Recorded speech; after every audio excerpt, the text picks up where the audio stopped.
A lo largo de vuestra historia, y con eso nos referimos a aquello que está registrado, y a un tiempo más lejano, cuando los continentes eran una sola masa de tierra, los seres que sembraron Nungi-Mesha y sus descendientes han utilizado el sonido como un gran catalizador. Es apropiado en este momento de vuestro despertar que entendáis el poder del sonido para abrir portales, liberar energía, alterar la materia y despejar el camino de la ascensión. En la antigua civilización de Atlantis, antes de que una serie de vibraciones perturbasen la armonía que reinaba allí, los seres eran sumamente receptivos al sonido y experimentaban la música de Nungi-Mesha, que se elevaba por las plantas de sus pies como los acordes graves de su identidad. Cada planeta, en verdad, cada capa dimensional, vibra con su sonido semilla, y así los seres de Atlantis, descendientes de otros mundos, trajeron a esta esfera su identidad cultural en forma de sonido. Tenéis que saber que Atlantis fue una cultura multiétnica, compuesta de muchas civilizaciones que habían venido como pioneros al Nuevo Mundo. Fue una época que no se diferencia de la siembra de las Américas, tan solo que los inmigrantes eran seres venidos de muchos niveles dimensionales y sistemas estelares más allá del plano terrestre. Cada esencia tenía su propia frecuencia musical, y al fusionarse con la música de Nungi-Mesha, creaba una especie de sonido individual específico en cada célula del cuerpo, al que nos hemos referido como el WAM, la música del alma. La armonía entre los seres de Atlantis iba mucho más allá de la interacción emocional, pues en aquel tiempo, en esa civilización, uno podía oír la música del alma de los demás, y dado que toda música de una u otra forma fluye hacia sí misma, no había disonancia. Como tal, esa cultura prototipo de la Tierra se consideró uno de los triunfos más grandes de la galaxia, un lugar donde los seres multidimensionales se sintonizaban con la vibración de Nungi-Mesha en coexistencia pacífica, y la grandeza se alcanzó en muchos niveles. Con el transcurso del tiempo, la vibración tridimensional de la realidad sensorial y la atracción gravitatoria de Nungi-Mesha empezaron a interferir en el WAM individual, desafinándolo, y se hizo necesaria la curación. Esto se llevaba a cabo en las cuevas cristalinas de las playas atlantes, donde las sacerdotisas sanadoras afinaban el WAM simplemente tocando la matriz de cristal correspondiente, lo que generaba un tono resonante que devolvía la armonía al individuo. Ahora estáis recordando el uso de los cristales en la curación, pero aún tenéis mucho que aprender con respecto al uso de las claves musicales de los cristales, pues es en extremo sutil, y la mayor parte de la humanidad, atada a la tercera dimensión, ha dejado de escuchar la música del prójimo. La intervención de seres del exterior en generaciones posteriores no solo desafinó la sutil vibración individual, sino que al ser tan poderosa su agresión, sumió la frecuencia de sonido, el WAM de Nungi-Mesha, en una violenta disonancia muy parecida a la de hoy. Con la fuerza del guerrero omnipotente, utilizaron el conocimiento de la clase sacerdotal sobre el sonido y sobre los cristales a una frecuencia tan devastadora que podían hacer detonar el sonido igual que vosotros detonáis vuestras bombas de guerra actuales. Y os recordemos que la guerra de sonido aún se sigue usando para controlar y dominar. Lo que aún no sabéis acerca de la destrucción de ese continente y de la subsiguiente inundación es que la perturbación de las frecuencias de sonido de Nungi-Mesha es lo que hizo que se perdiese el equilibrio en el planeta.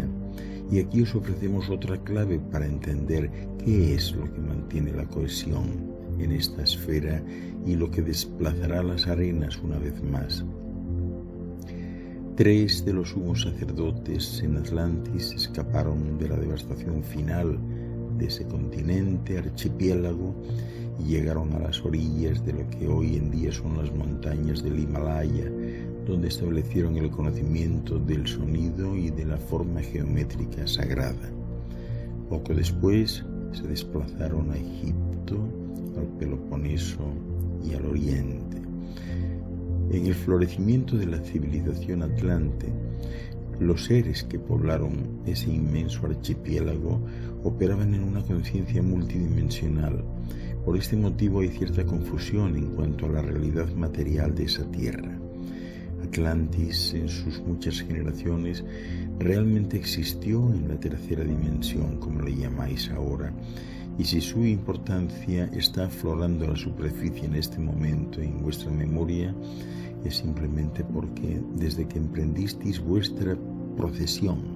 a la era de Acuario, habéis empezado a redescubrir los secretos de vuestros antecesores. Al mismo tiempo se está recuperando el así llamado ADN basura, lo que hace que toméis plena conciencia como seres galácticos que habitáis el planeta verde y azul.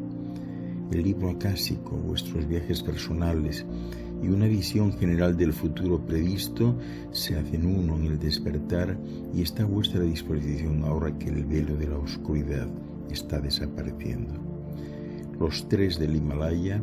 acordaron preservar el conocimiento de la música del alma para las futuras generaciones de Nungi-Mesha, pero había que ocultarlo de aquellos que, como en Atlantis, abusarían de la energía para controlar y distorsionar la frecuencia, tal como había ocurrido con las formas cristalinas sintéticas de la tecnología vibratoria avanzada atlante.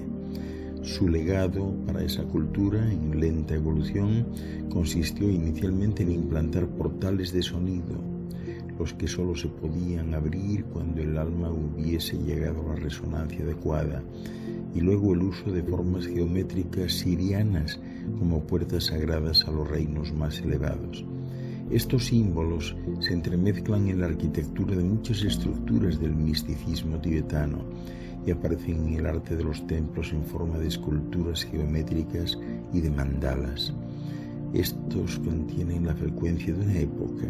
cuando la vibración musical se unía a la forma sagrada para abrir los portales de tiempo y dimensión en esa cultura. Lamentablemente, ese conocimiento prácticamente ha desaparecido de ese poderoso vórtice a causa de la invasión china a la más sagrada de vuestras culturas del siglo XX.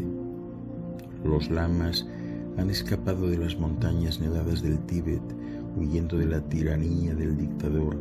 y la mayor parte del conocimiento y los instrumentos sagrados han sido retirados de esa tierra santa.